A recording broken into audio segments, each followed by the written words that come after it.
जनता के सामने प्रस्तुत कर रहे हैं।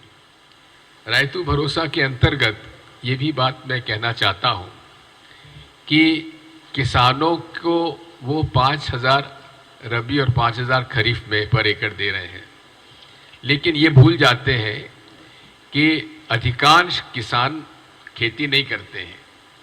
वो अपना ठेके से टेनेंट फार्मर को खेती करने दे देते हैं। तो ये लाभ टेनेंट फार्मर को नहीं हो रहा है, एब्सेंटी लैंडलॉर्ड्स को फायदा हो रहा है। हम लोग जो हैं यही 10,000 बढ़ा के 12,000 करेंगे और कृषि मजदूर जिनको अभी कुछ पैसा नहीं मिल रहा था उनको 12,000 रुपये प्रति साल दिया जाएगा। इसी तरह से पैडी प्रोक्योरमेंट पे भी 500 रुपये का हम लोग बोनस देंगे। कहने का मेरा मतलब यह है कि कांग्रेस पार्टी तेलंगाना के चुनाव में यदि हमारी सरकार बनती जैसी पूरी संभावना है, क्योंकि लोगों में एक वोट फॉर चेंज का माहौल है, बदलाव का माहौल है, परिवर्तन का माहौल है। और ऐसे हालात में हमें पूरा भरोसा है कि तेलंगाना की जनता अब ऊब गई है केसीआर साहब के जो भ्रष्टाचार है और केसीआर साहब का जो काम करने का तरीका है, जो परिवारवाद है, उसकी वजह से। मैं ये भी कहना चाहता हूं कि जिस प्रकार से केसीआर साहब ने अपना जो एक ब्रांड था तेलंगाना का, राष्ट्रीय पार्टी बनाकर उन्होंने वो ब्रांड भी खो दिया है। ये एक बहुत बड़ा उनके लिए मैं समझता हूँ झटका होगा, इसका एक बहुत बड़ा उनको नुकसान होगा। साथियों, मैं ये भी कहना चाहता हूँ आज कि हमारे इन योजनाओं का डिटेल आपको दिया जा चुका है। हमने मध्य प्रदेश में भी जो गारंटी दी है, 1500 अलाउंस महिलाओं को, LPG cylinder 500, farm loan waiver 2 lakh रुपए, old pension scheme, free electricity up to 100 units.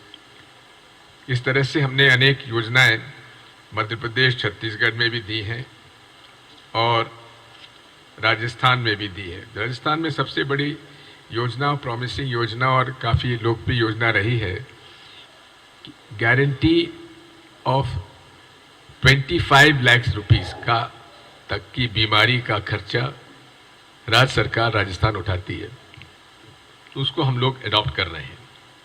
इसी तरह से कर्नाटक में भी लगभग 52,000 करोड़ का 5 पोल प्रॉमिसेस हम लोग करने जा रहे हैं। आज भारतीय संविधान दिवस भी है और भारतीय संविधान हमारे लिए एक वो संविधान है जिसने कि सबको बराबर का अवसर दिया, जिसने अनुसूचित जाति जनजाति के लोगों को आरक्षण के साथ साथ उनको सम्मान से जीवन जीने का अवसर भी दिया। हम आज इस बात का गर्व करते हैं कि बाबा साहब अम्बेडकर के भारतीय संविधान ने हर गरीब को और हर किसान को जीने का, सम्मानजनक जीने का अवसर दिया। ये कल्पना थी महात्मा गांधी की कि हमें एक ऐसे व्यक्ति से भारतीय संविधान को लिखाने के लिए जिम्मेदारी देना चाहिए जिसने पारिवारिक रूप से गरीबी भोगी हो, शोषण, अत्याचार, अन्याय सहा हो। ऐसे व्यक्ति को ही हमें भारतीय संविधान लिखने का अवसर दिया जाए और इससे माननीय बाबा साहब अम्बेडकर से बेहतर व्यक्ति उस समय कोई हो नहीं सकता था। और हमें आज इस बात का गर्व है कि भारतीय संविधान आज विश्व में अपना अलग से स्थान रखता है। लेकिन हम देख रहे हैं किस तरह से भारतीय संविधान और लोकतंत्र को भारतीय जनता पार्टी कमज़ोर कर रही है। अनेकों ऐसे केस हैं जहां वर्षों तक केस अदालत में रहते हैं और उनको चालान तक पुटअप नहीं होता है। महंगाई निरंतर बढ़ती जा रही है, बेरोजगारी बढ़ती जा रही है। नरेंद्र मोदी जी के जितने भी फैसले हुए हैं, चाहे नोटबंदी का हो, चाहे जीएसटी हो, जितने भी फैसले हुए हैं वे असफल रहे हैं। आज गरीब आदमी परेशान है।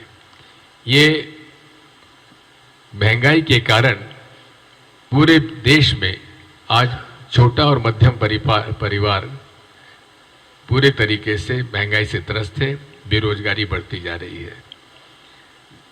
मैं इस बात को भी देख रहा हूं कि तेलंगाना में भी मिनी व्यापम की शिकायत हमें वहाँ मिली थी। लाखों हमारे बेरोजगार तैयारी करके फॉर्म भरे थे, लेकिन जो हमारे एग्जामिनेशन पेपर्स में घपला हुआ जिसकी वजह से एग्जामिनेशन कैंसिल हुए, उसमें सामान्य छोटे लोग तो गिरफ्तार हुए, जो लोग मास्टरमाइंड थे वो उन पर कोई कार्रवाई नहीं हुई है।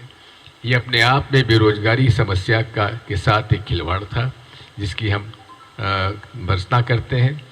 और सरकार यदि बनेगी तो बिल्कुल निष्पक्षता से बेरोजगारों को रोजगार देने के लिए नियम बनाए जाएंगे और हम वादा करते हैं किसी प्रकार का इसमें अनियमितता हम लोग नहीं आने देंगे।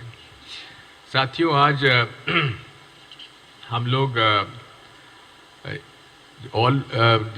मिल्क डे भी आज है, जहाँ पर कि अमूल के माध्यम से जो वाइट रिवॉल्यूशन आज इस देश में हुआ है उसका श्रेय जाता है सरदार वल्लभ भाई पटेल को, जहाँ सहकारिता के माध्यम से उन्होंने दूध डेयरी को प्रोत्साहित किया था और आज इंटरनेशनल ब्रांड अमूल बन चुका है। हम 26/11/2008 को जो मुंबई में टेररिस्ट अटैक हुआ था, उसमें जितने लोग आहत हुए थे उनको हम श्रद्धांजलि अर्पित करते हैं और हम इस बात को दावे के साथ कह सकते हैं कि हमारे जो पुलिस के अफसर, पैरामिलिट्री फोर्सेस के अफसर, आर्मी के अफसर जो शहीद हुए वो, और जो 175 सिविलियंस मारे गए, उनको हम श्रद्धांजलि अर्पित करते हैं।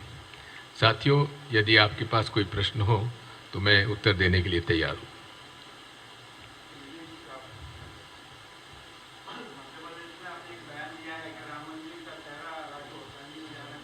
जी,